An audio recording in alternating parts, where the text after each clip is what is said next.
Hey there, hope you're doing well. In today's podcast, we're going to take a look at a piece of code, a piece of Ruby code that we use for a certain purpose at this point. The focus is not, it is going to be on that piece of code, but with a slightly different perspective. And here's what I mean. We're going to have that piece of code, just a small snippet of code, be analyzed or reviewed by four different models, right? By four different platforms, if you will, or apps. DeepSeek, I'm sure you've heard of it. This week in particular, it's been in the news and it's had a sizable impact on the stock market. So if you're an investor, you exactly know what I'm talking about. If you're an engineer, you know about it for a different reason. If you're an engineer who's also an investor, much like us, a lot of us folks at Snowpal, then it probably resonates with you just a tad more. So we're going to take a look at DeepSeek. We're going to have that review the code. We're going to have Copilot, Microsoft Copilot review the exact same piece of code. We're then going to have ChatGPT do it. And then finally, we're going to use Gemini to do this. And it may or may not be in that, it may not be necessarily in that order, but we're going to have all those four tools, models, if you will, or four tools that use their own AI models, analyze or review this code. And, that way we have the code is the same. So we can assume ceteris paribus conditions and then see what each of those tools brings to the table. We'll try to see if there are differences. What are the differences? If there are any, what are some commonalities? Things like that. Just to get our feet wet and explore. So if that sounds interesting to you, then just continue watching this. Without further ado, let me share my screen here. Actually, I might just share my entire desktop. That I've noticed that that's actually easier. Um, let's go. I'm going to share my desktop here. I'm going to make this smaller. Okay, so let's start with, let's start with DeepSeek. Again, this is the order that you see here. Let's make sure I'm sharing my screen, right? Yep. So we'll start with DeepSeek and then we'll go to uh, ChatGPT, Copilot, and then Gemini, right? I guess we could do that in that order. So oops. Okay, enough of messing with that browser. Before we have the tool analyze it, let's just take a look at the code. Actually, you know what? This doesn't have the formatting nicely. Let's see if I might have to copy this code. And let's open maybe Sublime.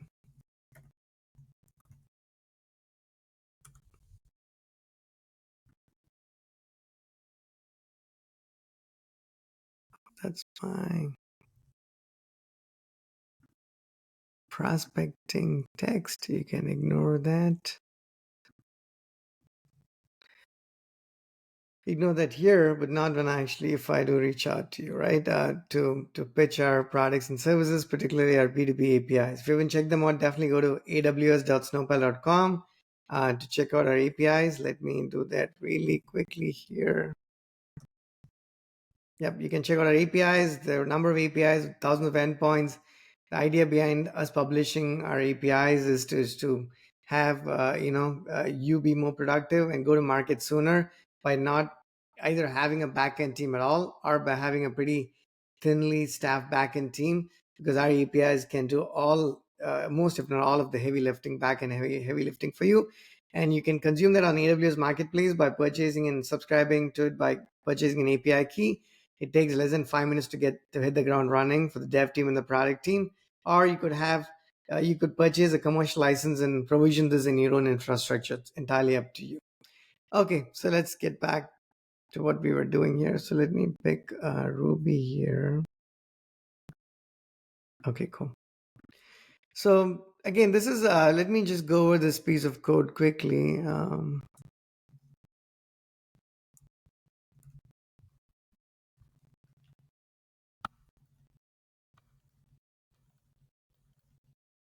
I don't know if we need so many ends here. I think I didn't copy all of them. 1, 2.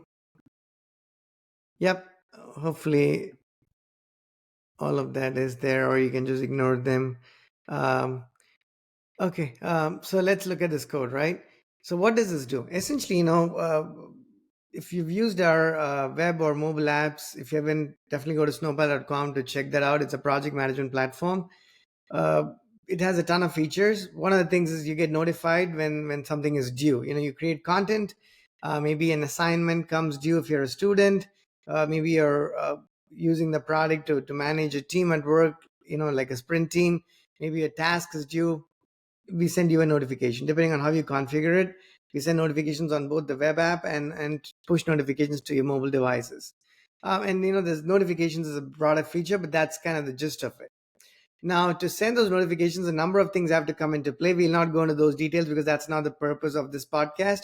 We just try to keep our focus, and we are probably already several minutes, uh, 5 minutes in, right? Okay. So one of the things it does is it sends, to be able to send notifications, a number of things need to happen and fall in place. This is one of those things, right? And I think that's enough context for this code. But let's go through this really quickly. So there is a catch and a throw. And if you haven't used a throw catch in Ruby, I recommend you look it up. It's quite powerful. It's a little bit different than what other languages provide by virtue of that construct. But anyway, so it lets you, throw control back and out of a certain, piece of code essentially. Um, we use it very, very occasionally, right? But in this case it actually provided a certain value. So we used it. So there is we give it a name, notification cap. So essentially we have lots of checks and balances to make sure the notifications do get sent out.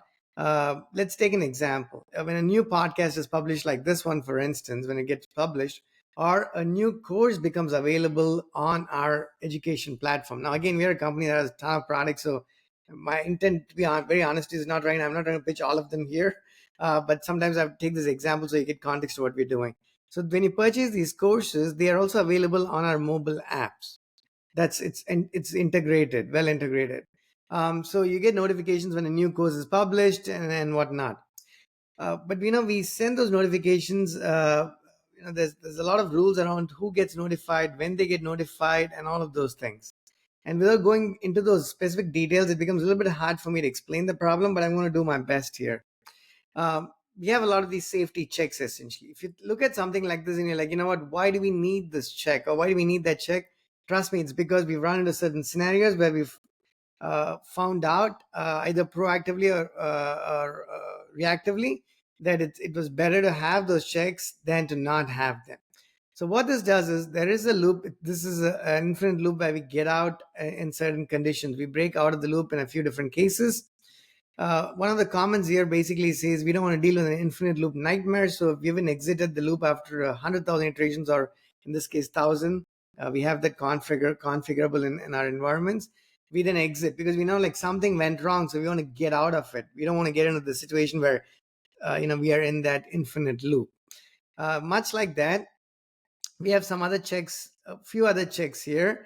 There is a comment here that says if there are no users to notify, exit loop only if you've iterated through all the notification IDs. Again, this is very domain specific. What it's trying to say is there are various kinds of notifications that get sent out. It's content you create, or you add something on the scheduler and something is due, either due because you added a due date or an end date to a certain block. Block is again our one of the types of content you can create in our product.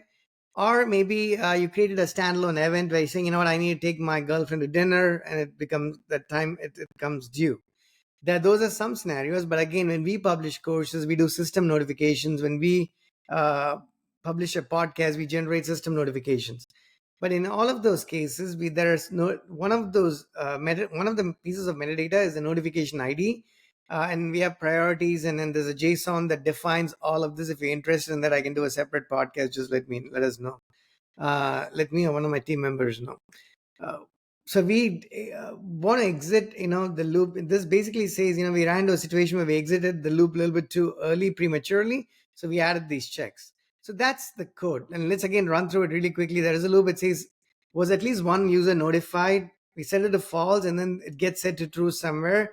And then we have a check further below that says, hang on, not copy. Yeah, I don't think I copied the entire piece of code, did I?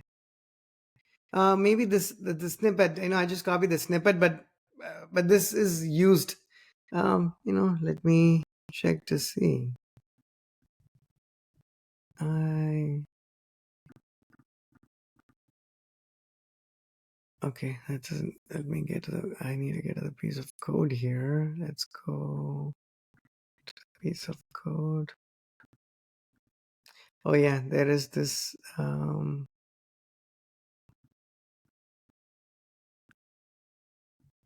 then throw and end.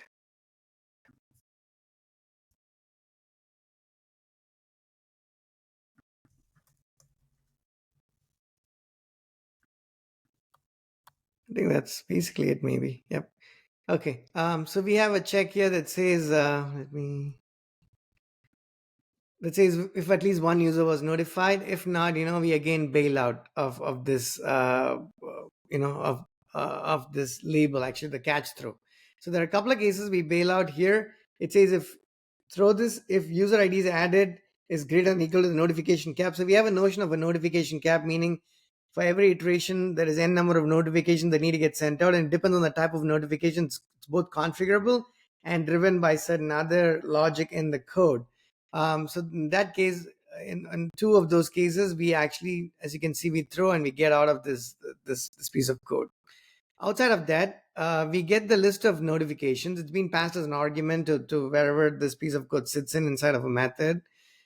We sort those notifications by priority.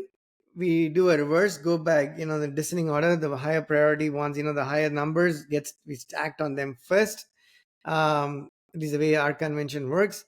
We have an iteration index here. We have users to notify. Basically, this it takes the notification ID, calls, goes to some other, module, and then executes it. Right? Just sends that notifies the users. No, not notifies. It actually finds the users to be notified, because we don't want to notify a user who's already been notified of the same thing that they've been notified previously, or if this notification is not of interest to them, we don't wouldn't notify that category of users. So this gets all the users to be notified, and then finally they get notified here, right? And this lambda function. Again, lambda and Ruby is different from what you might think of lambda in other languages, but anyways, if users to notify is empty, we do something here. And again, I'm trying to not go into the specific line of to that level of detail. So you can look at this, a piece of code that does notifications based on a bunch of different conditions. Now, in the world prior to AI, or generative AI, you had no choice but to rely on a human to review this code, pretty much, right? But not anymore. I think the whole dynamic of development, the software development, is changing as we speak. As I speak here, as we are early stages of 2025, as the year progresses, Meta mentioned that they're going to probably restructure and have AI replace a lot of mid-level engineers to get started with. So, just to give context, code review is most definitely going to happen through automated tools and AI, and not by humans, at least not code level review. Design and architecture, that's a different story altogether. I still think humans provide a lot of value there. So sorry it took a little bit of time. I just want to give you context before we got into the details of these tools and how they separated the review. So I said, what, can you review this code? That's what I said to DeepSeek, and I copy pasted this piece of code, and it says, okay, this is what it said. This code appears to be part of a notification system. It is correct that it processes notifications for users, ensuring that a cap on the number of notified users is respected. Below is a review of the code focusing on readability, logic, and potential improvements. Now it talks about the strengths of the code. Cap handling ensures that the number of notified users does not exceed a certain limit defined by the cap. Priority settings, exit safety, batch processing, right? Those are some strengths. We want to exit at some point, right? The priority, how we process the notifications, how many notifications do we process at any given point of time, at least on a per iteration basis. What the batch size is. That it calls out for some of those as strengths of the code. areas for improvement. It says readability. It says variable namings can be changed. At least is I believe it's I guess it's not one word. Okay. Exit safety could be changed to something else. Notify user. This syntax is unclear. Is notify user a method or a hash? It's a method. If it's a method, use parentheses for clarity. It's a lambda function, so clearly it did not identify that, right? So that's less readability, more DeepSeek actually not being able to tell that it is a lambda, right? Now it could very well be a function, but if you use lambdas and rubies, it provides a certain value, especially in terms of scoping. So we do use them plentifully, carefully but plentifully, right? So it actually did not know that. That's one thing to note. The comment about exiting too soon is helpful, but it could be more concise. Exit only after iterating through all notifications to avoid skipping same priority. Okay. Yeah, this is subjective stuff, right? We can move on. Logic, the condition is correct, but could be simplified for readability. Yeah, that's not a bad point. Right here, it's a ternary operator, right? We say, what, if iteration index is less than the length of the notifications, go to the next iteration in the loop. Or if that's not to be the case, then throw this and get out of that. We catch it here, so we get out of this whole you know piece of code, right? The execution moves along. But what it says is you can actually do next if this, next if the condition, if the condition passes, continues, else you go to the next line, right? Without having the ternary operator, it's a natural thing to go to the next line of execution. If the condition was not to be met, if the condition fails to be met, then it essentially says you throw. That's what it does. Now that obviously needs to be inside the if statement. It did not mention that, but I guess it's implicit. Duplicate user handling. The check ensures users are not notified multiple times, but this could become inefficient for large arrays. Consider using a set instead of an array for lookups. Actually, that is a good point. Like the user ID is added. Instead of this being an array, it could be a set, because with set you get the guarantee of the ID not being duplicated. So that's a good point. Error handling, the code relies on throw catch for control flow, which is unconventional. Agreed. Consider using a break or return, which is perfectly fine. And like I said, we don't use this all the time, but there was a reason why we wanted to use this. And I don't remember it. It's been a little while, but that is a fair point. But it could be subject to a conversation, or or not a debate, but at least a conversation. If throw is used elsewhere in the code base, ensure it's well documented. Okay. Performance, the sort by and reverse operations are performed in every iteration of the loop. This is inefficient as the notifications do not change during the loop. This is actually a fantastic point. So we have this code here that sorts the notifications by priority and then does a reverse and then uses them. Now, every time you go into the loop, the same thing happens over and over again. But this notification is something that comes into this piece of code, right? Passed along to this method from someplace else.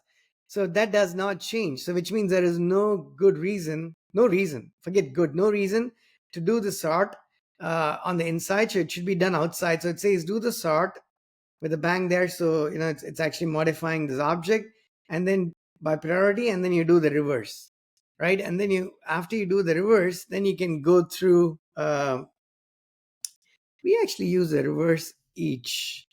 I guess the reverse is good enough. Let's check. I forget. Ruby reverse versus reverse.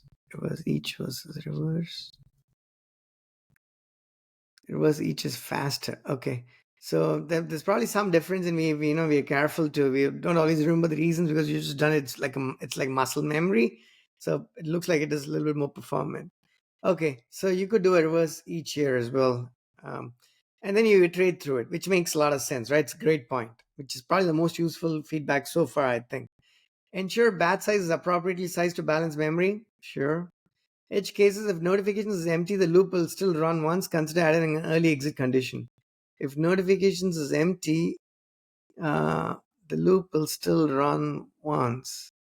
Why? If the notification is empty, why would it, if it's an empty array, uh, why would it run once? Not sure. Um, I'm curious to know why it would run once. Yeah, because if this were to be the case, then that's true for every loop, and I don't believe we seen that in every loop. Definitely not in Ruby or any other language for that matter. Something to look at. Yep, I'm not sure. Nil priorities. If notification is nil, the sorting behavior may be unexpected. Ensure all notifications have a valid priority. That's what we do, or handle the nil cases, which we have. The former is good for us. So that's the feedback it provides. And now let's look at the refactored code. I'm wondering whether we should, yeah, we can go through. We could have looked at the recommendations one by one, or look at the code. Um, you know what? Maybe we can look at the recommendations and then come back to look at the code. Let's look at the recommendation the ChatGPT generated or recommended. Variables initialization. Oh, this explains the code. ChatGPT, it first explained the code. My question was quite the same. I said, oh, maybe I said explain, my bad. So there was a slight difference. So there's an explanation to the code. I'm going to skip that, which is quite nice actually, right? So we don't, the question now becomes, as you integrate a lot of these tools into your code base, commenting may or may not even have to be inline, at least not code line level comments. You can have a comment that explains a basic problem that the method or the class or the module or the mixin is trying to solve, or the interface, and then you can only, that's what we do. We comment to what needs specific commenting. I've seen cases where folks sometimes add comments to, the method says get restaurants, and there would be a comment that says this method returns restaurants. One might ask why, what value that comment added. What's the, probably no value whatsoever. And it just makes the whole code verbose, and there's just too many lines that are not adding any value. At least that's my personal opinion. So this again, uh, by using these tools to have you explain the code, it's just very convenient, right? Extremely convenient. Now let's get out of the explanation part. And I said, how do you rate this code? It gave it a 6.5. Not bad. um, for a team that's small and moves rather quickly and has a number of things. I think that's not bad at all. So strengths: purposeful use of catch and throw. This is a clean way to handle break deeply nested loops. DeepSeek had a different opinion about that, did it not? It said, it's um, I thought it said it's unconventional. Yeah, it says it's unconventional. Consider using a break or a return, whereas this one says it's purposeful use. So can we say it's slight difference of opinion between the two tools? Preventing infinite loops, sure. Batch processing, great. Weaknesses: complexity. The nested structure and use of conditions make the code harder to follow. I think that's a good point, right? This can be written differently, right? I don't know which. This is probably a second iteration of what we did there, and surely, as a team, we try to move quick enough. And this was written before we had the luxury of using these tools as well, right? It's again, when you have a team member review it, that team member doesn't have the time to do something else. They're building another feature, so we are almost always rushed. Not an excuse, but just sharing reality with you. So, yep, that I agree. The complexity, it could read better. Inefficient sorting in every loop. We talked about it. Good catch. That caught it as well. Checking for duplicates is inefficient for large lists. So one more point. We check for duplicates using dot include. Where do we use include here? Yep. Um, so it's saying that, when we go through the users to notify, we're saying if the user was already notified for that notification, that particular ID, then we just continue. But it says it is inefficient. I don't know what alternative, if any, it's suggesting. Hard to read variable names. At least one user notified and exit safety could be clearer. Sure. Magic numbers. The values are hard coded. Yep. That's this code I copy pasted here, and in the actual in the production code that we have uses configurable variables like I mentioned. Lack of modularity. Some parts could be broken down into helper methods, which is true. It's not, I mean, what is it, like 40 lines of code? We go with the rule of 30 for the most part. Where it's more than 30 lines, we break it down. As you can see, there's like fair bit of comment. There's like 5 lines of comments here. So it's probably just shy of 30, a little bit over 30 lines. So we probably didn't break it down, but yep, it can be, right? It certainly can be. Now that I look at it, this can be broken down into helper methods and it should be made more modular. No question about that. and it'll take almost no time, literally, right? Especially if you use the IDE tools, it probably takes like 2 minutes if that to refactor this. Avoid sorting in every iteration. Suggestions, yep, we got that. Do it outside. User set, good point. And then DeepSeek said the same thing as well. Breaking logic into smaller methods, agreed. We just talked about it. Replace throw and catch with breaks. Using throw and catch is valid, but makes the code harder to follow for developers unfamiliar with Ruby's advanced flow control, which is a fair point. I know that not everybody who's done even I've seen a lot of Ruby code over the years. We are a polyglot shop. We write code in TypeScript and JavaScript and Ruby and Golang, and you name it, and it's probably there in our ecosystem, except Python, which is coming very soon this year, by the way. Yeah. But I think I haven't seen much code that uses throw. It is a tad advanced from a Ruby usage standpoint. So that's a fair point. And it's not terribly difficult to break it down. Like it has a nice example here where you could just replace the throw catch with the break, which makes it easier. So it's good. Clarify variable names. It mentioned that. Magic numbers, it already mentioned it. And add logging or debugging.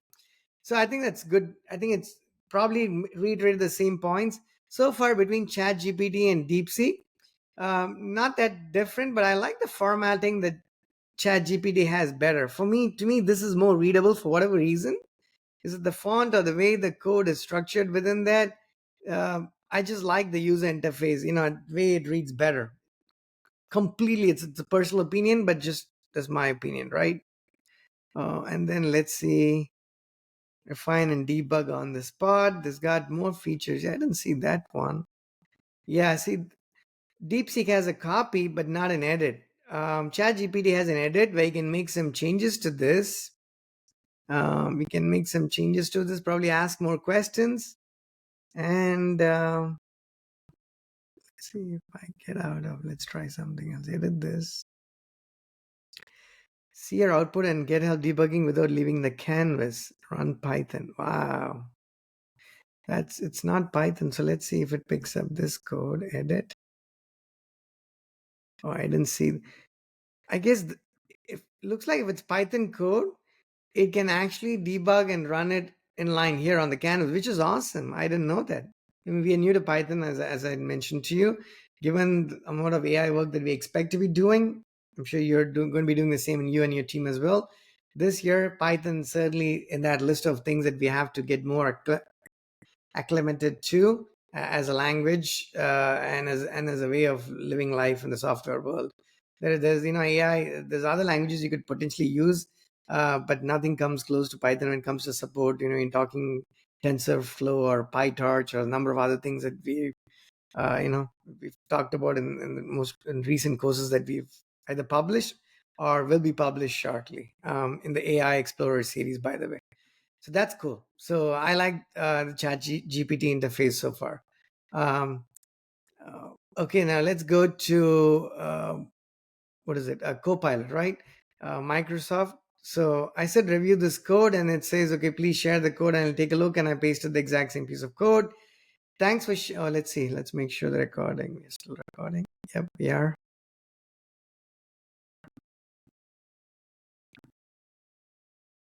What is this? Teradata. Yeah, this is some other work I must have done. We must have done some time ago. Okay, please ignore that. It starts with the catch block. Forget the review. This is the explanation, and I asked for it to be improved, and it said, okay, it retained improved code. Oh, suggestions. Sorting and iterating through notifications in every loop can be computationally expensive. Good point. Everyone else caught it as well. Ensure that the function handles errors gracefully so that the loop doesn't break. Yeah, I mean, it's talking about this function, sure, but I mean, it's fine, but I don't know if it's necessarily relevant to the core problem here. So it's almost like a public service announcement type of comment. I'm not sure I'm finding a lot of value there, because that's true for everything that you do. So should it be repetitive? I'm not sure. Breaking the code into smaller methods can improve readability. That's agreed. Overall, the logic seems sound and effectively handles the process of notifying users. Thank you. While preventing infinite loops and ensuring the notification cap is respected. We appreciate that. But is that it in terms of suggestions? Review it step by step. Um, Users to notify. Yeah, that's very limiting. Now we'll go where I've asked it, requested that it improve the code, but in terms of reviewing it, unless I'm missing something, which I don't think I am. This is all it says. Whereas when you go to the review for the other one, suggestions for improvement, areas for improvement, you see a lot of details, examples, code snippets. In here, editable code snippets that add a lot more value when it's Python as well. Or here you can at least rewrite the code and change the code, and then copy it, and it's got some UI niceties. Yeah, this is very limiting. Super unimpressed with Copilot's review. Okay, we can continue this with the other languages that we have in our ecosystem as well. Uh, that'll be quite interesting too, because maybe it works better with one language, uh, on one language compared to the other, and whatnot. We can figure that out. Okay, last but not least, let's go to Gemini. Okay, it says catch block initialization, notification processing. That's the explanation, and improve this code. I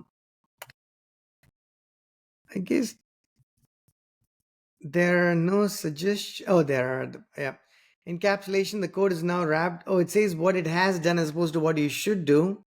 Even though I thought I had the same question in the same tense, if you know what I mean, right? The same type of question. So there is that difference here. It gave the code snippet and then has the explanation at the bottom, not so much suggestions for improvement. The code is now wrapped with a well-defined method. Notify users. We'll see that. Remove the unnecessary loop. The break statement provides a more concise way, which agreed. The sort by directly sorts based on the key, avoiding unnecessary string conversion. We will look at what that is. The flag and variable have been removed as they are no longer needed. Okay, then let's see what that means. Improved readability. The method now returns an array which can be used for further processing, which we were already doing. So there's an explanation for that, and that's basically it. To me, this changed the code and said what it changed as opposed to suggesting improvements, which is fine, but it's slightly different. I would like to see the improvements suggested as well. So, it sort of, that's what I was looking to see there. So this approach seems a little bit different to me.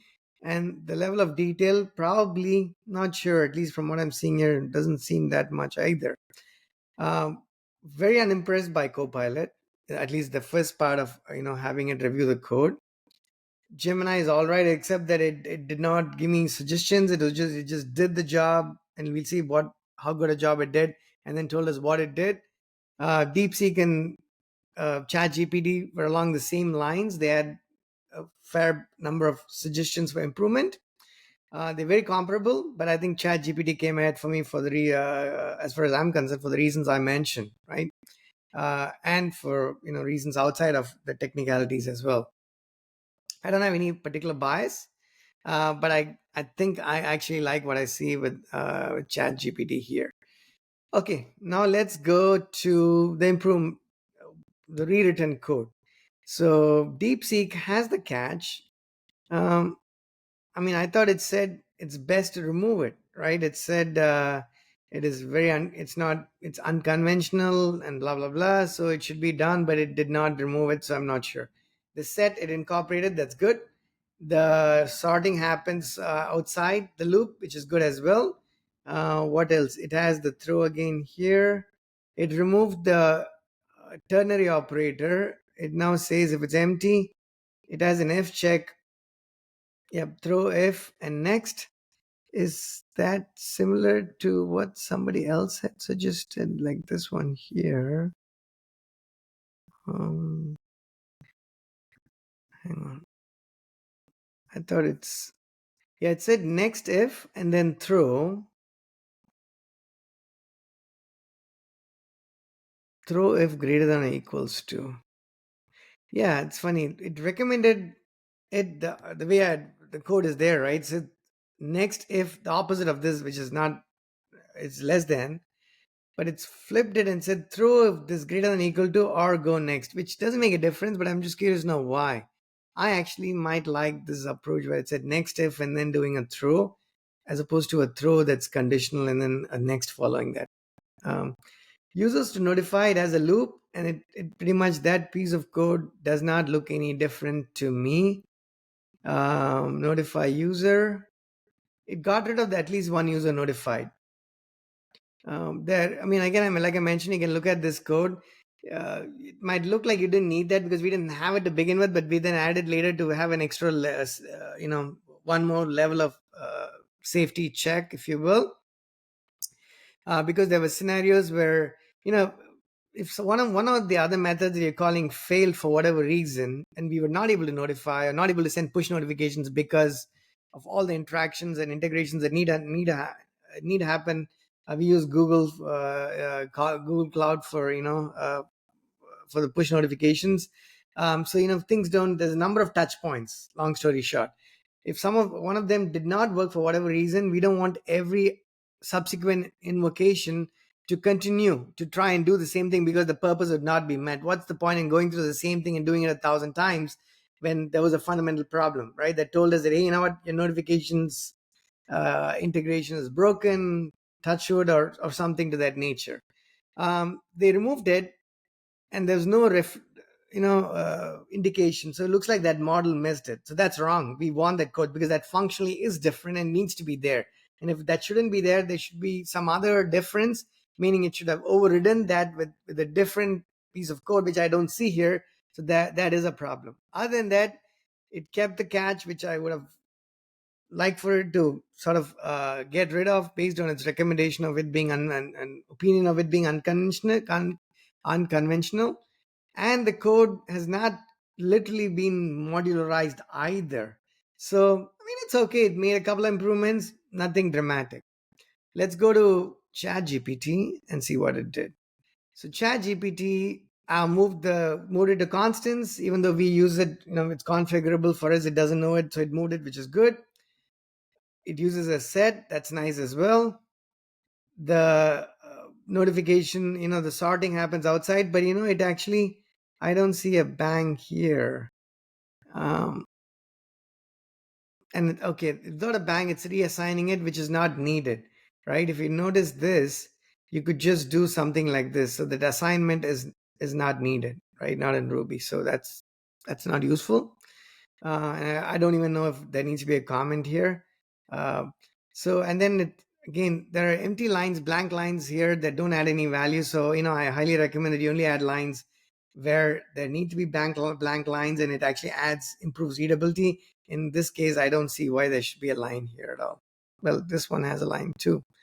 I don't know, maybe a linter caught it or something. Yeah. Okay, so now we go through the notification. We have a loop on the inside. We have so this one does an each, and then there's let's see, what is this?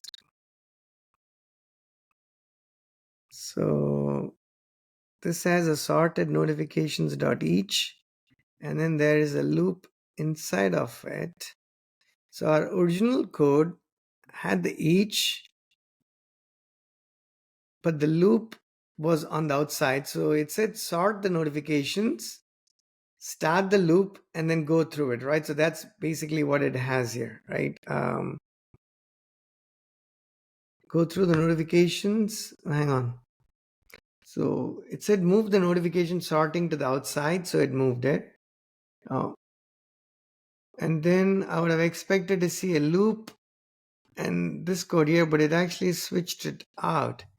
Now let's see what this one did. That did the same thing as well, which is, I guess, all right. So it goes through the sorted notifications. And then there is a loop here, and there's an iteration, and it has a break, got rid of the throw and catch.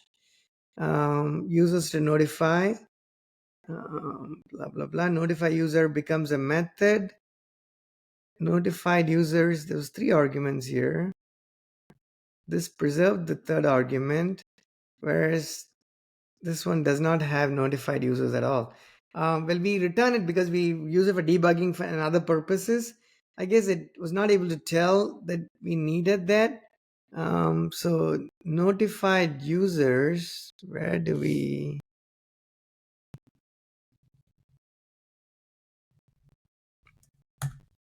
Yeah, because this snippet doesn't actually do the return because I didn't copy the whole thing when I asked for recommendations. It actually got rid of it, which is understandable, but something to keep an eye on. Either I guess we copy the whole piece of code, but sometimes you cannot because it has other dependencies and you're not able to copy everything. So I think you just have to be a little bit wary of some of these recommendations and make sure you don't miss functionality. In other words, you couldn't just copy this, blindly paste it, and hope that it worked, or you do that and run your test and the test fails and you go ahead and fix it. And then it moved the notification user to a different function, which is fine. Ours is a lambda that's sitting in the same method. Here it made it a function. But it also got rid of a number of things. I think, oh, this one got rid of that. What about this condition within the users to notify? Okay, that condition for the cap is there, but I don't see the at least one user notified, right? And then the exit safety, is that there? Exit safety. Yep, loop iteration, right? Or users notified dot size is greater than or equal to. Um, so at least one user notified is not there. I think the other one did the same thing, got rid of it because the purpose we added it for probably is not necessarily intuitive to a machine that's reading it. Fair enough. Something to keep in mind. If you have some code like that for a particular reason, like we do, and if the recommendations miss it, you just want to add it back, or just figure how that'll fit into this new recommended code, or if it's even needed to begin with, right? If for whatever reason it's not needed. So I think it's all right. The code is not, again, I thought it recommended it be modular. Other than moving that one function out, it didn't do much by way of modularization. So I don't think it did a great job there. I think it's all right, right? It's all right. Between the two, I think it's on par. I don't see one being better than the other. The only difference, I'd give it a little bit more credit to ChatGPT because it got rid of the catch, the throw catch that it actually recommended that you probably don't want to have. Whereas DeepSeek had originally recommended it, but never got rid of, of the uh, of that construct. Okay, now let's go to CoPilot. Um,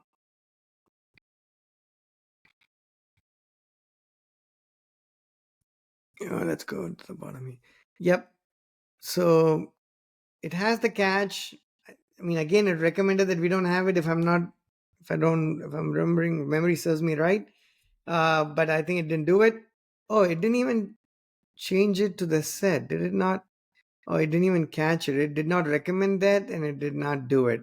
That's not good. It has the loop, it has the at least one user notified. Um, it does the sort inside of the loop. Wow. Sorting can be expensive, consider optimizing. So it didn't figure out that it should be done outside the loop, which I believe every other tool did. So Copilot has failed quite a bit here. I was very unimpressed with the suggestions, unimpressed with the fact that it hasn't gotten rid of the catch or the throw. Uh, it does the sort inside. Has it changed anything at all? I don't think so. This code looks very similar. Fetch users notify, yeah, sure. And then, oh, it has an all notifications handled. Where is this being used?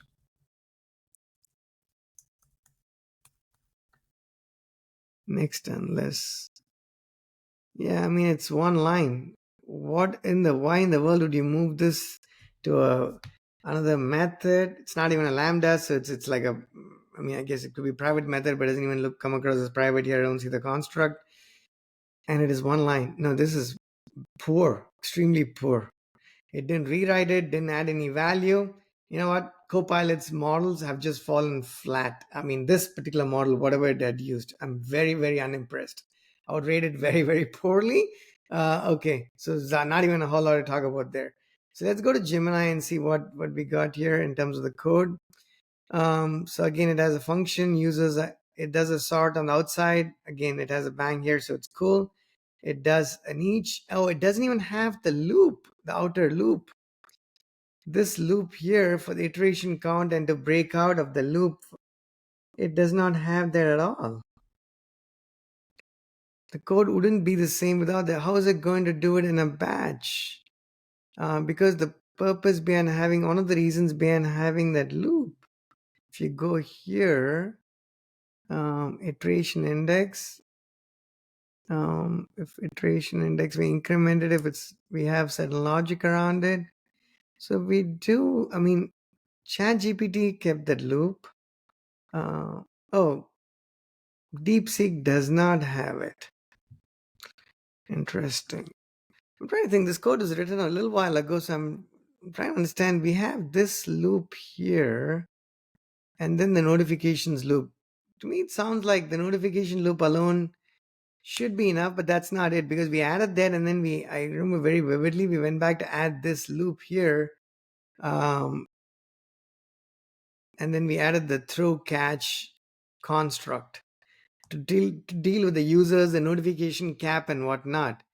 So, because this is a list of notifications and you iterate through them in a certain order and you notify the users. Um, but how do you do that in a batch? This will not do it in a batch at all. So you do need that loop. ChatGPT maintained that loop.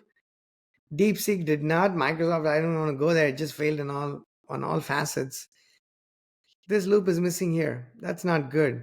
Okay, let's keep going. The code looks simple and clean because it doesn't. If you lose functionality and you don't do half the things, it can look cleaner. I mean, at least it returns the notified users, which we were doing it. It was able to tell that, and it got rid of the catch, which is fine. But I think it missed the functionality is not the same. It changed the code. That's not good. It looks pretty, but it's not the same code. So I want to say the closest is one more time from a code standpoint is ChatGPT. I wish it had modularized this and made it a little bit cleaner. But again, like I said, using an IDE, it will take no time to do it. So that's okay that it did not. So to summarize, I think ChatGPT wins hands down here. Um, I mean, in terms of performance, I mean, I didn't see a lag. I think DeepSeek took an extra second, maybe that, maybe not, maybe again.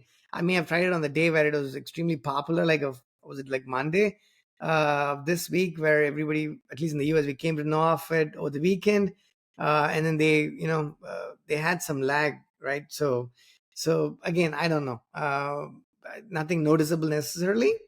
And again, we're using this without an integration into the IDE itself, right? Just going to their sites directly, um, by going to their independent sites. I meant.